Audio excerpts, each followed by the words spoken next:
Right, so welcome everybody to the very last section of the course. This is the final thing that we're going to be learning, and that is going to be properly closing our books. Okay? So, with that being said, what does it mean to close our books? So, again, we have the 10 steps of the accounting cycle, right? So far, for this entire class, all we've been doing is pretty much doing steps 1 through 4 and occasionally doing step 5. Okay, now the unadjusted trial balance is something that happens at the very end of a given period. So what we've been doing is just a regular trial balance at the end of the week just to ensure that our accounting is accurate. Now in this case, so again, the last 10 weeks of this class, all we've been doing is we've been doing the first 4 steps, right? Again, we recognize a transaction, we analyzed it, right? Determine whether it's debits or credits. We journalize it, and I had you guys practice place it into the ledger immediately. So now it is time that I expose you to the rest of the remaining steps to the cycle. So again, we've looked at a trial balance before. Our goal here is to make sure that we properly list out all of our accounts, and the goal is that we want to determine at the end of the period that our debits and our credits match. All right, so it is the same thing essentially as a regular trial balance, but this is at the end of giving period when you're preparing to close out your books. Okay, so once we finish and complete the trial balance, the next step is going to be doing your adjustment entries. So throughout this course, we learned quite a few about adjustment entries. Okay, some examples will be periodic inventory. That is an adjustment entry, right? We have depreciation. We've went through that already. Chapter 11 was depreciation. Other things that we have to do too is bad debt expense. Again, we looked at that chapter 10. So all of these are coming together, right? We finally finish our trial balance. Once we balance them, we do our adjustment entries. We go ahead and do our calculations to resolve and prepare to get to just close our books properly by doing our adjustments, right? We're obviously, when you're having supplies, right? Since we purchased the supplies, the one thing is we got to do is we got to make sure that we check up how much actual supplies we have left and expense it. All right, so that's another adjustment entry that is going to be considered one of the things that you need to do. Okay, because you're never gonna end up with the same as you start every single month or whatever given period you are doing. Okay, so we need to recognize that we need to journalize and properly calculate our adjustment entries. So here's an example here. I did my office supplies and I did depreciation. Okay. Once we complete that, because it's another journal to ledger transfer, we need to complete a adjusted trial balance, okay? This is just to ensure that we didn't make any mistakes along the way between the unadjusted trial balance and making the adjustment entries. We didn't make any mistakes between then. So we want to make sure that our ending balance, right, is going to, our ending debits is equal to our ending credits, right? And usually what's going to happen is these things are going to appear. Your depreciation expense and your other expenses, they should appear. Okay.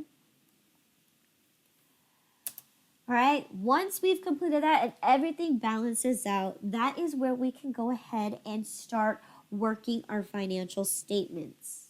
Okay, so again, first things first, we're going to determine our profits, or in this case, we're going to determine whether we made a loss or we made a profit. So in this case, what we're going to do is we're going to gather all the information and we're going to actually take the information from our adjusted trial balance. Okay, so that's the sheet that's going to compute the rest of the sheets. Okay, so using the adjusted trial balance, we're going to determine what's your total sales. Okay, and we're going to calculate that against our total expenses, which is going to be, first things first, is your cost of goods sold and your cost of material if you have any. Once you've done that, you're going to get what's called a gross profit or a gross income. All right, and that's just between just your operating. That's just your main core of your business, right? You sold something, right? Your inventory, and you're making sure this is the raw profit that I'm going to have. Then what you're going to do is you're going to calculate and subtract all of your operating expenses. All right.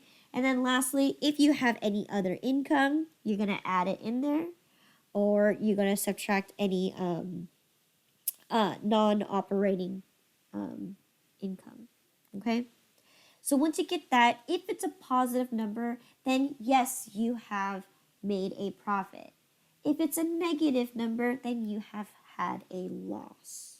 All right. So again, all these numbers are going to come from your adjusted trial balance. You're going to pull them and place them in here, right? You have a list of all of your sales. So that's going to include your sales returns and allowances, your sales discount. It's the whole thing. Anything that has to do with sales. So basically, you're taking all your revenues and you're going to subtract all of your expenses to determine whether you made a profit or not. Okay? Then once we've completed that, the next portion is going to be doing your statement of owner's equity. So again, you have a few things that you can do when it comes to the statement of owner's equity. If you made a profit, you can go ahead and pocket that. All right? But for new businesses, general rule of thumb is you should definitely not do that. You should reinvest in your company because you never know. Well, next month might not be doing so hot. Maybe if you sell coffee, your frappuccinos are not going to sell in the winter, right? People are more likely to buy your hot coffee, and those are usually cheaper, okay? So things like that. So, but if you do have a profit, what we generally say, rule of thumb, is reinvest into your company. So the first thing that you're going to be looking at is if you made a profit, you're going to add it into your equity. You're going to change the value of your company by increasing it because you made a profit. Okay? Anything that affects it, right, is going to be any capital contributions or any owner's withdrawal, right? Capital contributions is you reinvesting more money that isn't from profits, your own money in there. That's going to increase your It's going to increase your value. And if you do any withdrawals, it's going to decrease from your company, right? And usually what happens is you're going to get a number, and that's how much you either adjusted, you either increased your equity or you decreased your equity, okay? If you have a loss, which is a negative number, you are obligated to report this to your equity because you need to decrease the value because the company needs to pay off that loss, right? You need to recognize that loss. You cannot pocket that loss because then obviously you have money to just pay that loss off.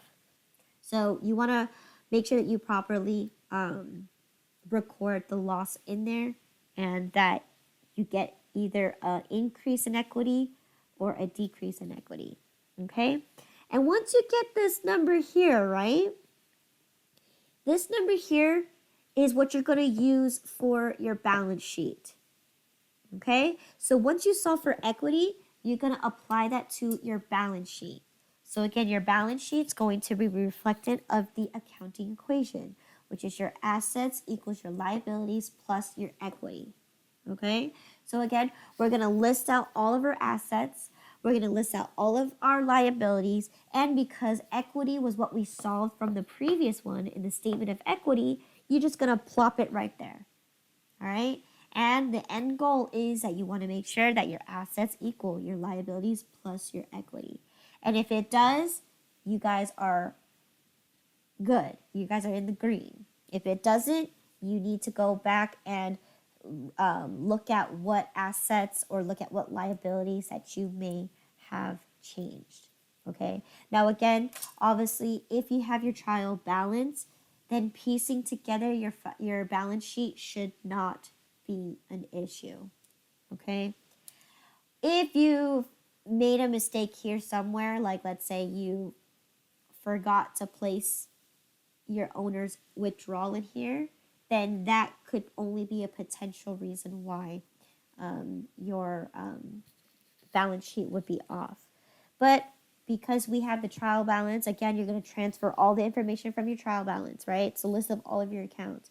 You're going to organize them and separate them in their correct categories, which is all your assets, all your liabilities, and of course, you just plop in your equity that you saw for the previous section.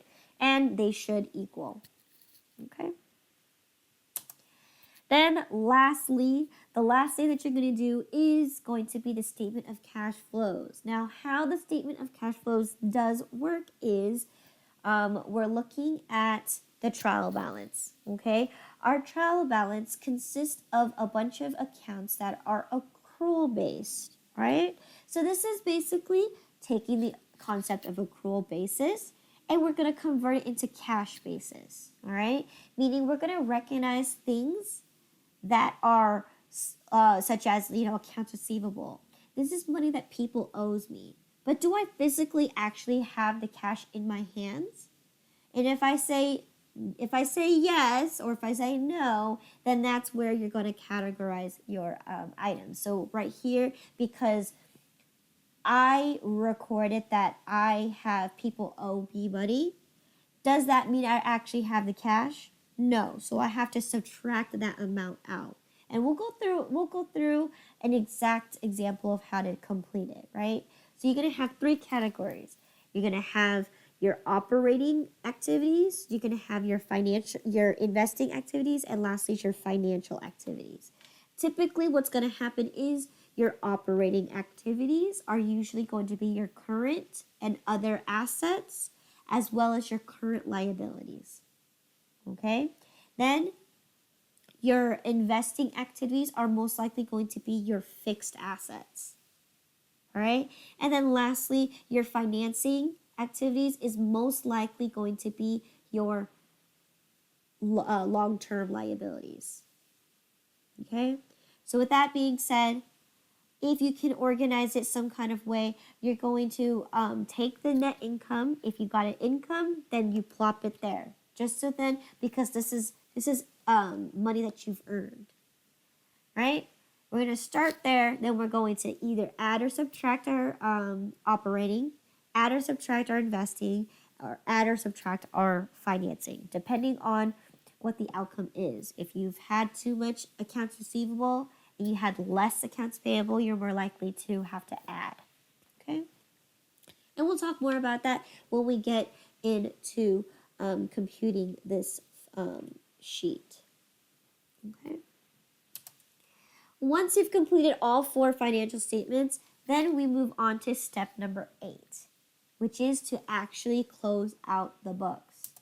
So how we close out the books is, again, we learned that there are 2 types of accounts that we close out, right? It's our temporary accounts, which are our revenues, and our expenses. So again, this the reason why we close them out is because it's a perfect way for us to measure some kind of it's a perfect way to measure profitability by measuring maybe my sales this month versus my expenses this month. And that's a perfect way to fluctuate because it doesn't affect your assets or anything like that. It doesn't affect your liabilities or anything like that. Those are permanent accounts. These ones you can properly close them out. Okay? And what that is pretty much what we're going to do is we're going to close each account and zero them out to your income summary. So what does it mean to zero out? We've seen it before with periodic inventory. To zero out your revenues or your expenses, right? You're just basically going to do the opposite. So for example, revenues, right? Normally it has a credit balance. You're going to just zero it out by debiting the account to make it so the balance becomes zero. So for whatever amount of credit you have in there, you're going to do the equal and opposite debit. So for your revenues, you're going to debit all your revenues and credit it to your income summary. All right? Same thing goes for all of your expenses. You're going to credit all of your expenses and debit it to your income summary. All right? Zero them out. Excuse me. Okay? Once you've done that, then you have a balance in your income summary. And what happens is what you're going to do is you're going to actually either, depending whether you have a profit or a loss, right? And what happens is that at the end of the day, your income summary is going to determine what your equity is. You're going to zero out your income summary to your equity account. And what this right here is, it should match your equal amount of profit or loss. All right? So there's another matching thing that you should do, or that when you piece everything together, everything's going to come together and all your numbers are going to look the same. So here we're going, I have a debit balance in my income summary. Therefore, I have an increase into my equity. Okay? Because how do we increase equity? By crediting it, right? So that's what this is. Right? So here we took our sales, we credited it to our income summary. We took our expenses and we debited it into income summary. Now we determined that the difference between them two, right? Because we do our ledger for the income summary, we see that we have a credit balance, right? So in order to zero it out, we're going to debit it into the equity. So that's the very, very, very, very, very last step. Here is to properly close out our books, is to close all of our temporary accounts to income summary, and the last step is income summary to the equity account. All right? And once we've done that and completed our journal here, then we need to do, lastly, our post-closing trial balance. All right? Excuse me, Lynn, real quick. Yes. I have a question. How do we find the amount to close out to equity We're for the going. income summary? So for the income summary, so my first transaction here is I credited my income summary, right? Mm-hmm. And then the next transaction, I debited my income summary. You're going to have a ledger account for your income summary. So you're going to know what your ending balance is at any given time in your income summary. Oh, okay. Because, Mm-hmm. for example, if I was to set up a T account, then I can do the subtractions, add and subtractions like that, and then come up with the balance. Correct. You Then could, if yeah. That's a quick and easy way. It's just to do a T account. okay, I got it. Thank you. Mm-hmm. Oh, excuse me. So again, because we are journalizing again, right? We're closing our accounts properly, and so therefore we may come into a position where we might have an error or an entry error due to whatever, right? So what's going to happen here is you want to make sure that there is no errors along the way, and what's going to happen is your adjusted trial balance, right, should match your post-closing trial balance. Okay? The only thing is what you're going to have is obviously under equity, you have nothing under it. Okay? Your assets and your liabilities are going to stay the same. But again, we're not doing the trial balance. We're not doing the balance sheet. We're doing the trial balance. We're just going to list every single account. So all of our expenses and all of our revenues are going to be zero. So it's going to shorten up your trial balance, and you're only going to have a few categories left. Okay? So with that being said, again, it should reflect whatever amount that you have in your adjusting trial balance, because they should just be reflective. You're just zeroing out all of the revenues and expenses. So you're just clearing them out. So it shouldn't make any real difference. So with that being said, once we've completed that, you are done. Okay? So chapter review, again, this is what happens when we deal with the last remaining 5 steps of the accounting cycle, right?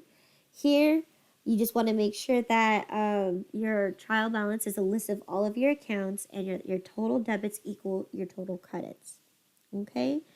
Then the proper way to close out your books is you're going to debit all your revenues to the income summary, and then you're going to credit all of your expenses to the income summary, and then you're going to close your income summary to the equity account, right?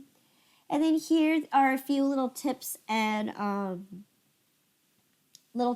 how to properly create your financial statement. So for the income statement, right, you're going to take all of your profits, right, your sales, subtract your cost of goods sold, subtract all your operating expenses to get your answer.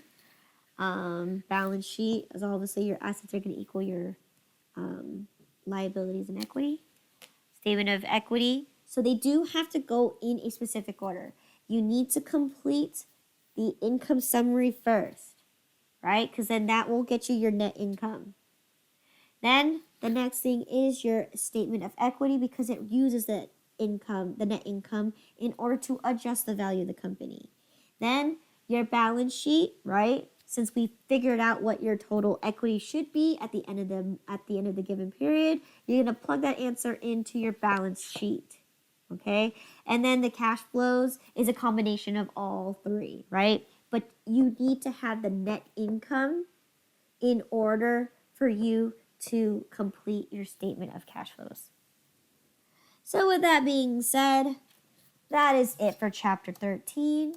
And are we excited to complete this?